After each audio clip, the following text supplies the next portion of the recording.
Hello. Hi, welcome. We have a special guest today. If you're watching, you can see my dog, my family dog.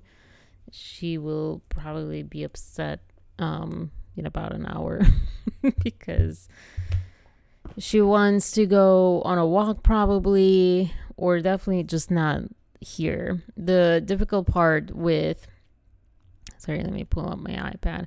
The difficult part with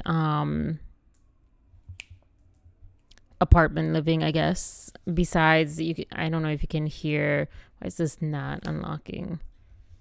Come on, there you go. If you can hear I have new neighbors. I don't know if it's upstairs or downstairs, but they're really, really a nuisance. It's like they don't know that they're in an apartment or they don't care. There's some kind of foreign, I'm not sure what, but I don't recognize the language and it's hard to really hear what they're saying. But it's like if you recognize their language, you would know that's the type of apartment this is. You would know what they're saying. Like I had someone who was American and she would talk on the phone and she would be so loud in the bedroom at night, and her boyfriend or her, they were watching baseball or some sort, it wasn't basketball I think, but it was some sort of sport at like 2 a.m., 3 a.m., and I would hear everything in the bedroom. Here in the living room, you usually don't hear things. If someone upstairs drops something or walks in heels or something that's like more like hard on hard, you can hear it, but usually it's not. You don't hear TV, voices, and I'm sure people live. So for me to hear whoever this neighbor is so loud, and you can hear they're shouting. It's a guy too. He's shouting. So it's really loud. And the other part, I don't know if it's the same people. I want to say it's the same people because they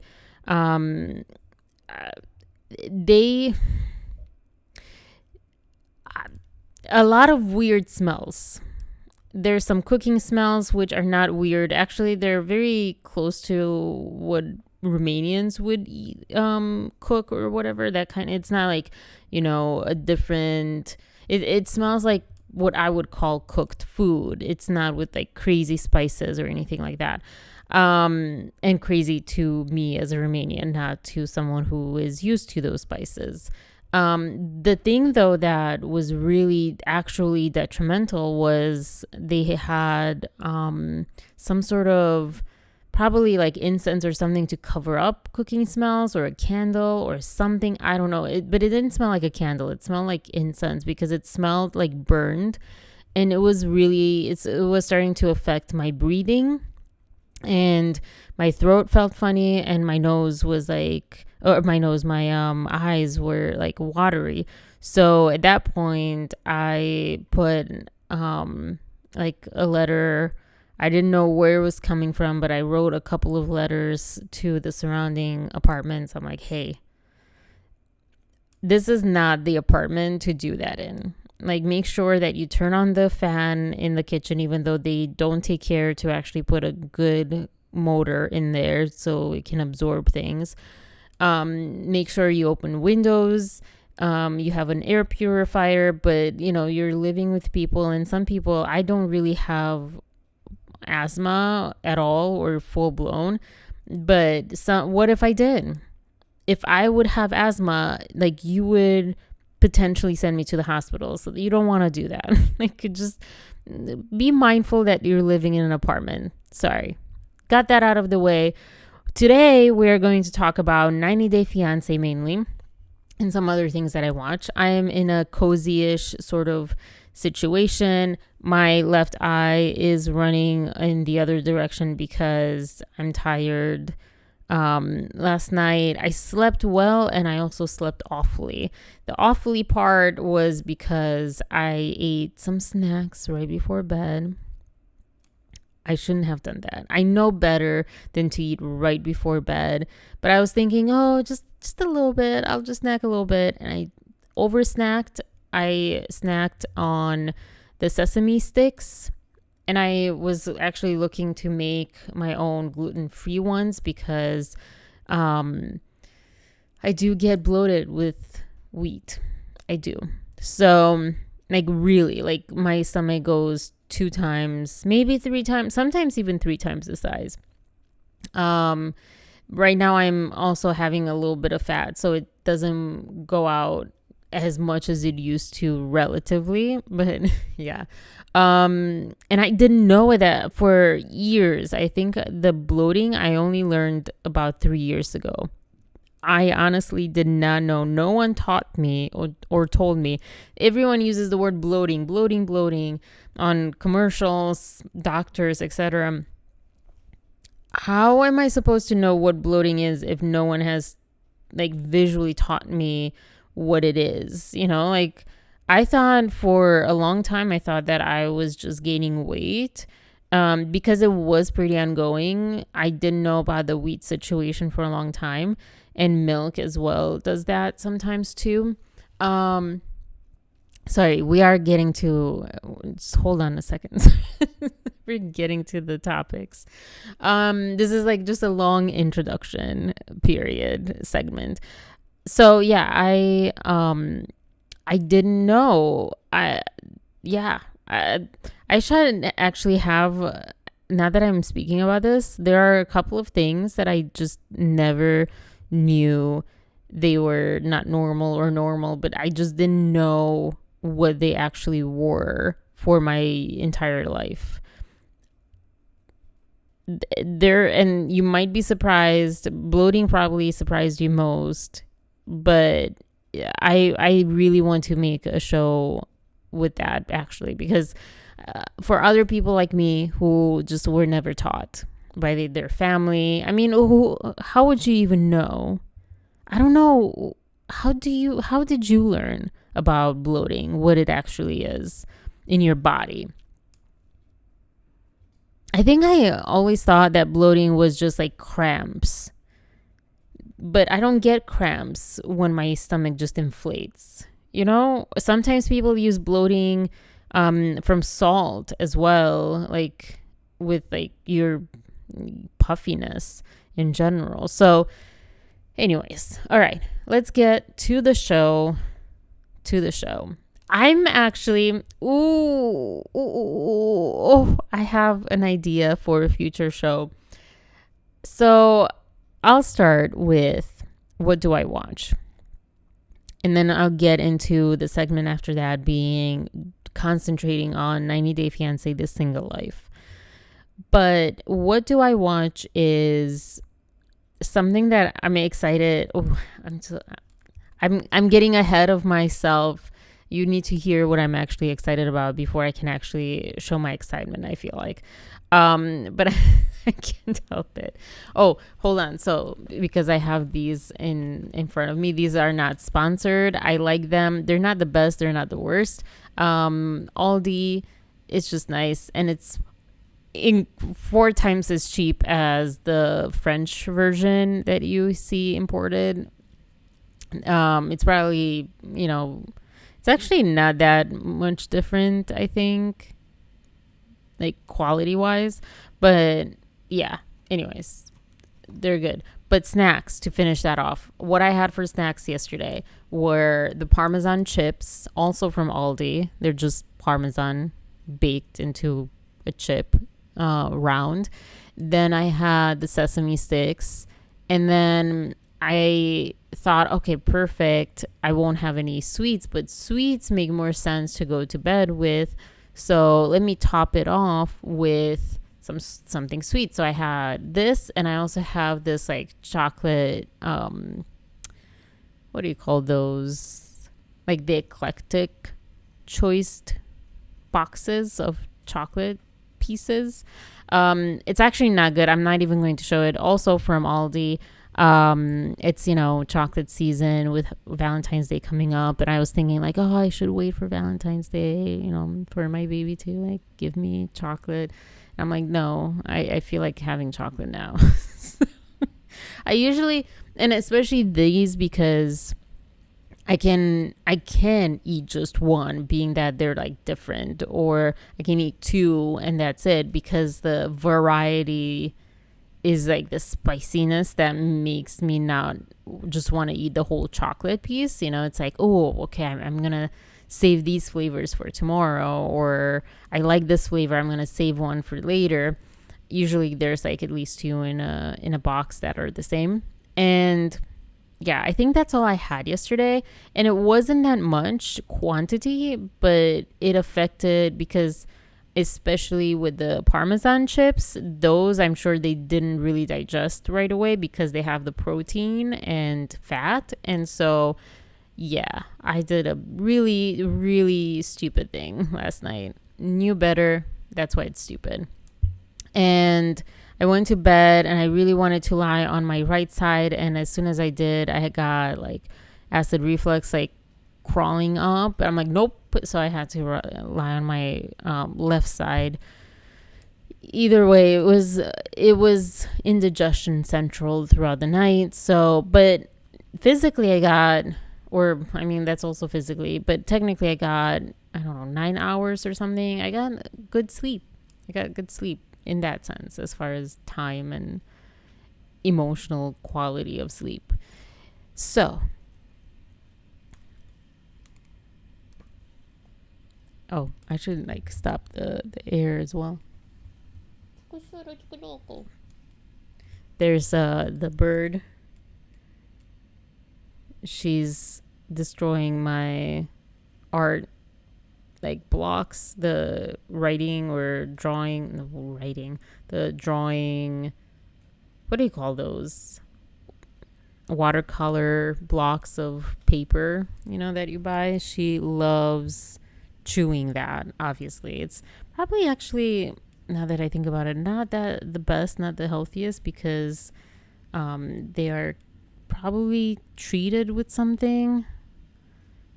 She doesn't usually do it, but right now she is doing that. Chocolates.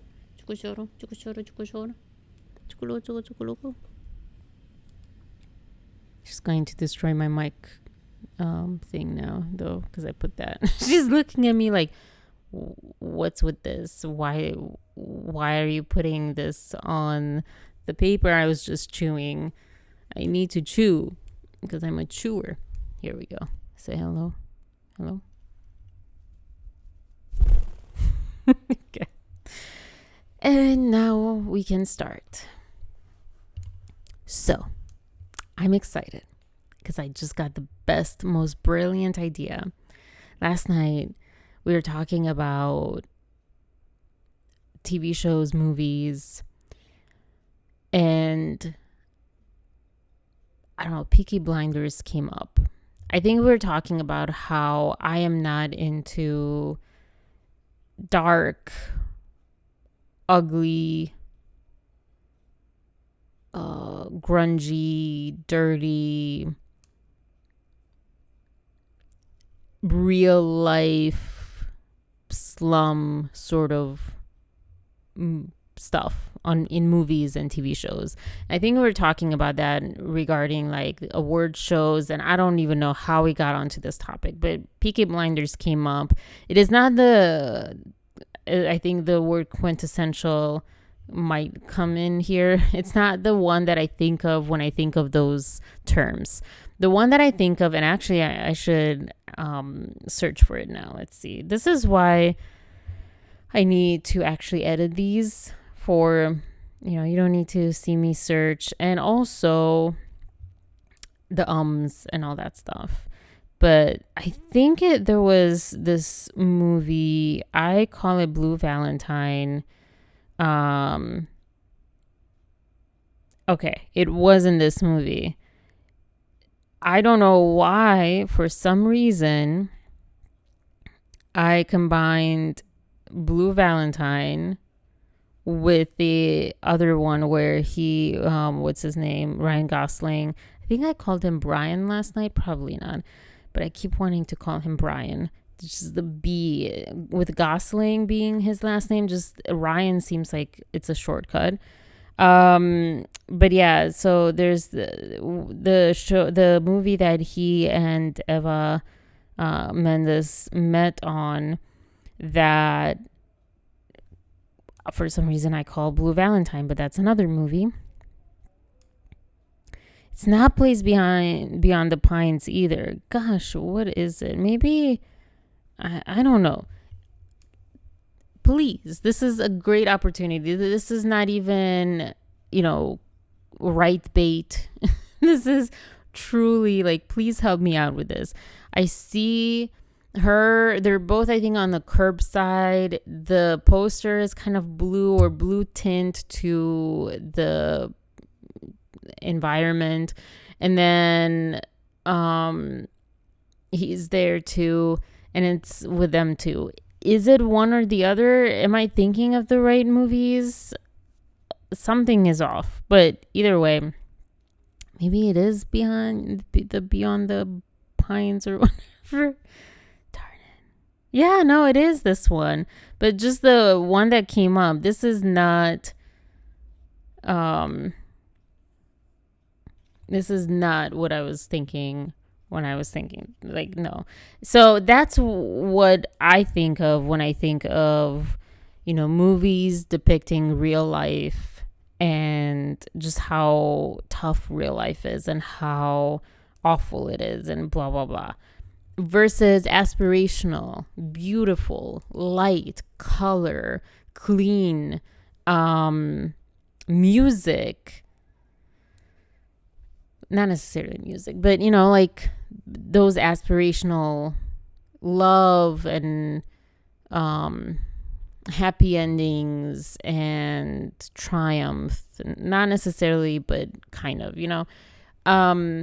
I'm not a huge award show fan, because those movies usually are more like this, like how ugly can you get? And I'm not talking about physically, I'm talking about like the environment, the vibe, the emotions, the conflict, the, how ugly, how low can you get? And especially taking these actors that usually are good looking and pampered, and they pamper themselves.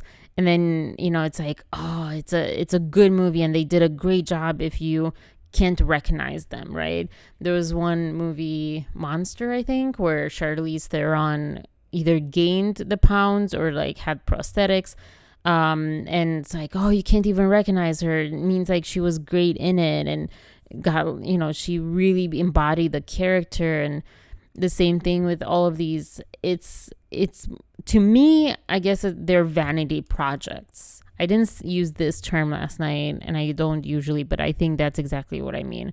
They're vanity projects. They're meant by directors, producers, writers, actors, etc. Well, no, just those people, in my mind. They're meant to be like, oh, I challenged myself because that's not my real life, or because that was my real life, or it is, and I'm challenging myself to get this on paper. Versus it doesn't seem to be a challenge to make people laugh and feel better and aspire to do better and have a better life and give them a sense of belief in themselves that they can. That doesn't seem to come across in award shows.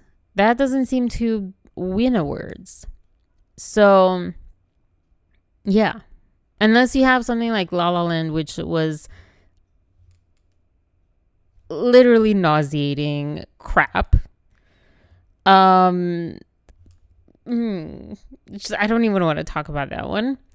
But yeah, but that was also, it was like special.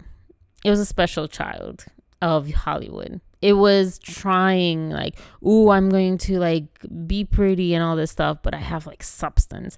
For some reason, the substance in comedies and in beautiful movies and aspirational movies, that seems to not be recognized. So anyways, we're talking about this. The idea that I just got is because I'm doing this podcast and I just got this urge of inspiration. Those are not the words to go with it. of I should watch Peaky Blinders and report back on here what I think. Maybe in that sense, I will actually watch it because it does sound interesting the way that Nelson was describing it last night. It sounds interesting. It sounds like something that I should be interested in. I love psychology. I love humanity. I love philosophy. I love like looking at things and like just diving into why things are the way they are and just like very thought provoking. But I couldn't get past how boring and ugly and dirty it was in the first. I don't think I even got done with the first episode. So, and he showed me some scenes of this other episode, and I don't know, and I don't like that era in like the British Isles. I don't know. The camera's already off. I don't know if it's in Ireland. I want to say Ireland, but I don't think so. They, I think, spoke British, and so that would just make them in England, but maybe Northern England. Either way, I'm not a fan of that. But again, because I like beauty is one of my biggest values and need buckets. So I don't know. I don't know. As an actor, though, I probably would go for roles like that.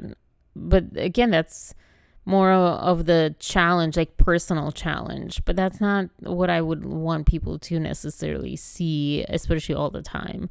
But yeah, it would be fun. Like, it's kind of like when I was playing violin.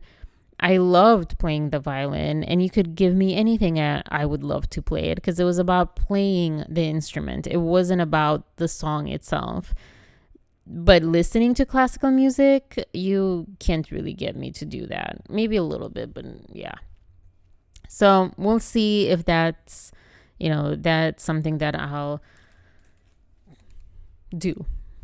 Watch Peaky Blinders and report back. And the reason I actually have a pretty cool question, and I guess this can be like the first half of this episode. Peaky Blinders versus Game of Thrones. This was what we were talking about. I was, for some reason, talking about last night after we started talking about, wow, a lot of the word talking. Which one would you prefer? And why? Why are they kind of similar and yet I prefer one over the other? Interestingly enough, I prefer Game of Thrones over Peaky Blinders. Here are some things that I came up with as far as like my personal choice, my opinion, or my preference, sorry. Game of Thrones is more collective cast. It's storylines that are from different places. It's not just one person. And this struck me because he was saying last night how Peaky is like following this one character's journey and inside his mind and so forth. And I was like, yeah, that's not. And another huge need, bucket, and value of mine is connection. So that just seems a little overwhelming. Plus, especially having this past year being more on the lonely side for me, a lot more on the lonely side, and with the pandemic also, just like that disconnection from others and a lot in your head, that's not really what I want to watch. I want to watch collective, but I have always been this way. I don't remember watching much of Friends, but I remember liking the idea of Friends. I loved Frasier. I love a lot Eureka. I love a lot of the shows that really, and I give a lot of, I would give awards to shows that can really do so well at making collective casts equally important and valuable. Because sometimes you get casts that, or not the cast, but not the actors, but the characters. You get characters that are in that sense collective, but you don't care as much about one character or a couple of characters as the others. You don't care about a storyline as much as you do about the others. And I do have a beautiful example of that, actually. I don't remember now. Shoot, I had one and I forget. Maybe it's from, oh yeah, it is from 90 Day Fiance. Kenny and Armando. I cannot watch them. I don't know why. I love them. I think they're amazing. I love that they exist. I love that they exist in the 90 Day world and in general. I like them as people. I don't know them, I like them as people from what we see on TV, obviously. And all of that. They seem like the healthiest, the best couple, the most normal couple as well. But I don't care that much about them. And it's not the lack of drama. They have their own drama, but you could definitely argue, okay, it's not, to the same level or the same type as others. But I'll say, like, there are other couples that I also don't care about watching that have plenty of drama. I don't know right now, but when I will talk about them, I will definitely point it out. So stay tuned for that. Not a plug, just my memory is not that great right now. But yeah, that's kind of what comes to mind. I don't have really good examples of shows necessarily, but yeah, I think that goes with the writers. It falls on the writers' hands. How engaged you are and how connected you can become to the different characters if they are more one character heavy versus the collective, or a couple versus other couples, or a family, like modern day what is it, Modern Family. Wow, I can't believe I got that wrong. You're pretty engaged with all of them, all the couples. They were very different, but they were just written well. And I think I want to, what's the word? Not guess, but gosh, I don't remember the word. You'll probably shout it like, this was the word. But I'm going to make an inference, that's not the right term, that probably each family and each character, but each family had their own set of writers. Because it feels, when it's done right, it really feels like each family, each unit, each storyline has its own very dedicated writers that know everything, the ins and outs of every character really well. I remember talking to a screenwriter, that I got in touch with her through LinkedIn, I think. She's from England, and I love this one movie. It was with actually Claire Foy, I think her name is, and Benedict Cumberbatch. And I'm like, can't believe I was like a stone throw away from Benedict Cumberbatch. But at that time, he was like really all, everything. Not to me, but like he was really popular, Sherlock Holmes and all that stuff. But anyways, so I remember her giving her my very partial first sort of draft of a screenplay that I wrote, or I was writing. And I remember her saying, like, it seems like one character that seems like it probably is you, or, like you're associating with this character most. That character is very fleshed out and developed, but the others feel like they're just cartons. That's not exactly what she said, but this was years ago. It seems like you didn't flesh them out. You don't know who they are. They're not real people. So yeah. And back to the Peaky versus Game of Thrones thing. I haven't seen Peaky. I've seen Game. I think that's one of the things that attracts me to one versus the other. The other thing is, I think there is, now that I think about it, that time, that era of the world, for some reason, I'm not into it's. I have, maybe because there's so many movies, I have these aversions to certain backdrops of movies. Anything World War II ish, over that, and anything medieval, not medieval. Medieval I can do, which is why I feel like Game of Thrones, okay, it's okay. But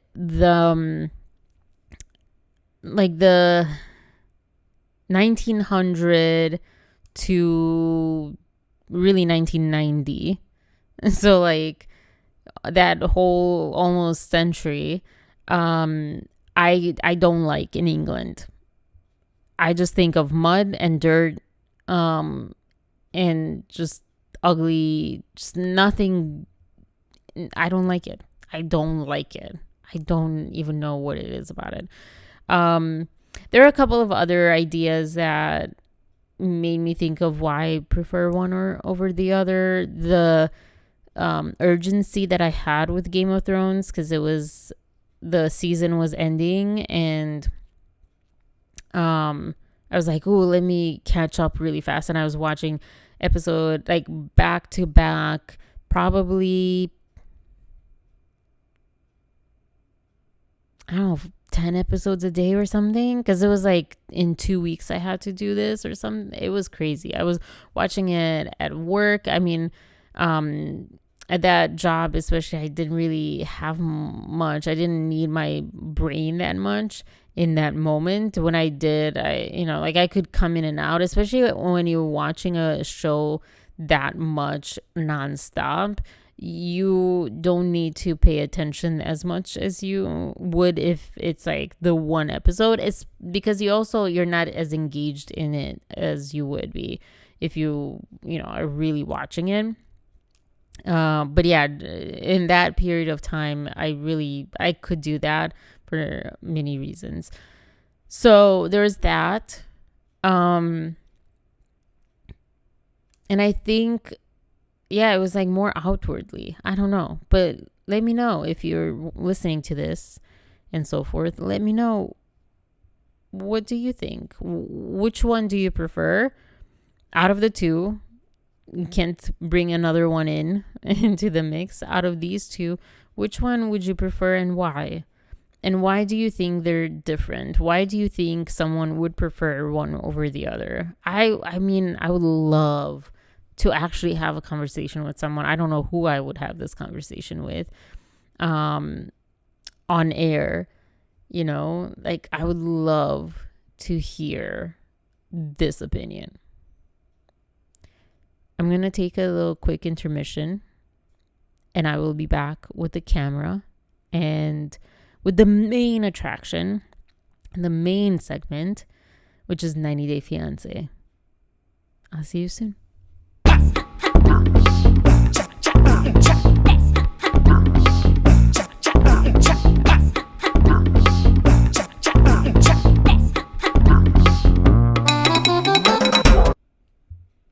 Hello, we are back. I am back.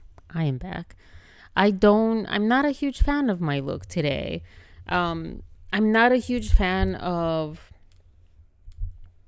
the headset look. But it does sound differently. It makes me talk differently because I don't yell as much, or I don't know, and it's just a little bit more of a pleasant side of my voice than how I hear it every day, kind of. I don't know. So, getting into the 90 Day Fiance single life, I'm going to mainly talk about season 4, episode 4. So the current season, if you're watching this, listening to this on around January 2024. And I'm going to mainly focus on this episode because there's enough to say for an episode, and I don't quite remember the previous ones. I will insert remembrances of the different ones as I talk about these characters. But, from here on forward, I'll just talk about that particular episode. So we start out, on my list at least, with Jamal and Veronica. Veronica and Jamal. I always get very subconscious. I always get very self-conscious about who to place first. Do I place the woman first? Do I place, the, like, for the other day, for example, like, do I place the foreigner first? Do I place the American first? Do I place, what sounds better? How do I place people when I say this and this person? I don't know. I just kind of go with maybe how they have it, or how it's usually said, spoken. But yes. In the first episode, in the first time that we see them, I'll say this for this one. Already going back on what I said. Partially, not exactly. It reminded me a lot of. Okay, so two things. It reminded me a lot of me and Nelson, in that they have this like communication difference. And the other thing that I noticed was that it seemed very fake. I mean, it obviously was, because for her to come, I don't know where she was coming from, come home to him, he's not even in his home, like he had to leave. It was all very much staged. I didn't like the feeling of that. So those two things is, regarding, or are regarding the previous episodes. In this episode, he is coming to, is it Charlotte? From, I think, San Diego. And I think they're visiting for the weekend again, which also a weekend. I mean, wow. Just wow. What does he do? How does he have so much money to travel and take an airplane ticket every weekend, every other weekend, once a month weekend? How does this happen? But yeah, so she's picking him up from the airport, and they're cute. I always think, in situations where I've been in similar situations, I think, how would I react? Or, oh, that's different, or, oh, that's the same. I've not picked up my significant other from the airport. We've traveled together. I've picked up my family, like my dad and my siblings, and my mom and my stepfather and my sibling, and yeah. But I have not picked up a significant other, and it's definitely different. But it still felt awkward between them. Yeah, I don't know what to do with his style of being. He seems very relaxed in an unnatural way. Like, he doesn't seem chill. He just seems like anxiously relaxed, if that makes sense. I'll get to that in a little bit too, but apparently his friends are also coming to see and meet Veronica, see this girl that he's been dating and meet her. And my question that popped into my head when I saw this was, whose friends would actually do that? Those are good friends and great circumstances to have, where all of you can travel that easily.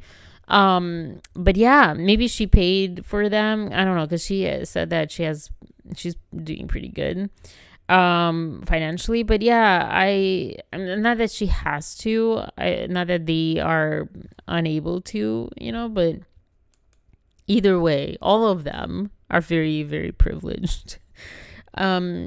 So then Tim comes into the conversation between Veronica, Jamal, and Jamal's friends. I forget the one's name. I think it's Mustafa and something. I don't remember. Maybe I even got the first one, which was technically the second one introduced, wrong. But they find it very strange and they call it red flag that Tim and Veronica are friends, and that specifically Veronica, when she met Jamal, and they talk like they're not in the same universe. Like Jamal existed because of, I think, Kim, right? Um, his mom being on the show, dating someone else. So, but either way, and she exists because of Tim and Kim. Anyways, so that she called Tim, she was saying Tim was the first person that she called when she met Jamal. Like, oh my gosh, I met I met Jamal and he's so cute. Or I don't know what she was saying, but when she did that, especially her reenactment of that, it dawned on me, it clicked, it made sense. Like, oh, okay, I totally get and understand and totally see this friendship. Totally see it. I mean, they were together. Tim said it later in the episode how long they were together. 12 years, I think. Or like he was Chloe's father figure or father for 12 years. I think they were together about 5-7 years. I don't know, but they were together a long time. He was a dad to her daughter. And like, I don't know. I get that. I just get that. I get that. I don't really know what didn't work. And that's kind of confusing to me. Because in my mind, like, if you get along so well, why didn't it work? But I also completely 100% understand how they can be best friends and nothing more, nothing else, and no future anything else. Because yeah, at first when you hear about it and when you see them, together reacting, it's almost, I think, maybe human nature for us to want them to work out, to want them to be together, especially in a heterosexual centered type of culture where you see a guy and a girl, a man and a woman, a male and female person. They're together and they're having fun, they're laughing, they're bantering, and especially hearing that they were married, like, you almost need for that to continue, to believe in love. I think that's kind of where it could come from, but that's not, it just like is very limiting of humanity. We're not made just to be friends with same-sex people, especially because not all of us are heterosexual, first of all, and that's a fact of life. That's something also normal, and especially more normal in society today. But besides any of that, I remember this other podcast, The Cribs, actually talk about this a while ago. Was it I think they tried a few different podcasts. They're having their own YouTube show now. I still have to watch it. I keep like I when you get notifications on your phone and you don't want to press it or archive it because you want to remember, because you're doing something else or you don't have time in that moment and you want to remember, so you want to leave the notification on. That's me with their video podcast vlog situation. But yeah, I remember one of the topics that they tried out was, having friends that are same sex while you're married or in a relationship with someone. It's like, why wouldn't you? There is nothing. I think she was saying, like, there's no way to not have one person at least have feelings for the other in that situation. Like, if you are of the different sex, and especially if you're like attracted to the different opposite sex, I just find that just crazy. I don't agree with that. I have had plenty of people that I was not attracted to, and vice versa, that I was friends with that were the opposite sex, and I am heterosexual, so that would be, my thing. So yeah, like, and again, the way that Veronica described this, it just made perfect sense. It all came together. However, to Jamal's friends, that did not happen that way. It was quite the opposite reaction. They called it a red flag. And I think this red flag term is just a blanket statement at this point for things that are so far from being a red flag. Is this something that's like, oh, like I've never heard of that? Oh, that's strange. That's weird. Okay, that's not a red flag. It's like, oh, you eat spinach, that's a red flag. No, it's not. Why would it be a red flag? And I'm sorry about that. I laughed before I distanced the microphone. I just get definitely pet peeve with terms like these that are, especially psychological terms that are used very wrongly, but just continuously done so. So yeah. And yeah, so that was like the first half, I think, of them in this episode. The second half was Tim meeting Jamal's friends, which I thought, now that I say that, I thought it was about Veronica meeting his friends, but I guess it was all of them. And why was Tim the only one there? And then there was this ghost guy next to Tim that was barely shown but never introduced. His face was on camera, so it's not like he, didn't want to be disclosed on camera. Maybe he didn't want his name, but like, who was he? He wasn't even speaking, or he was on the cutting room floor when he did speak, but at least, who was he? Just say, here's Tim and my other friend, if he doesn't want his name.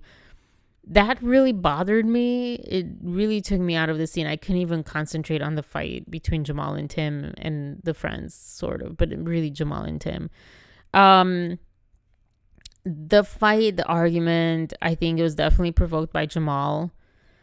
I think he is so young. He's so young. The way that Tim was speaking versus Jamal, you could see like Tim was just a guy, just a man. I was actually, you see Tim and he's very, the word crass comes to mind.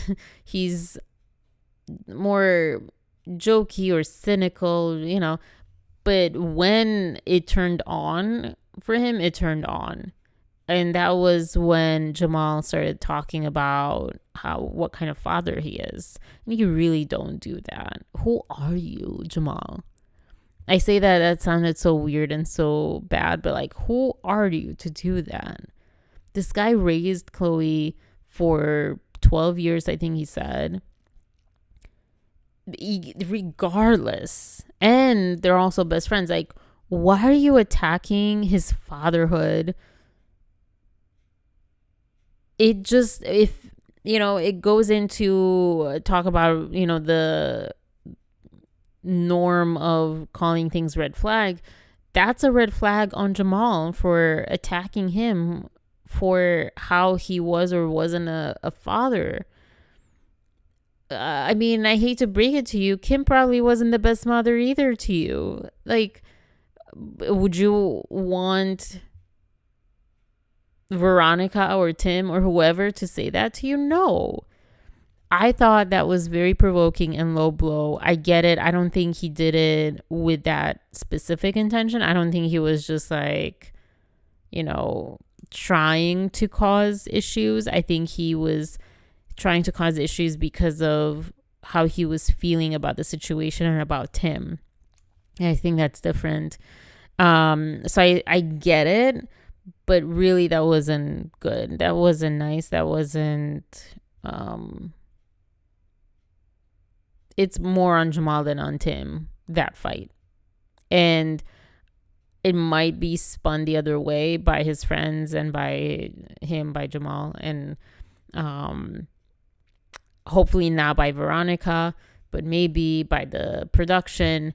But really, that was uncalled for and unnecessary. But it's also quite, I feel like, normal human. The last thing I want to say about them, and specifically about Jamal, and I'm picking on him, but I have some redeeming comment later when I talk about Chantel and her men.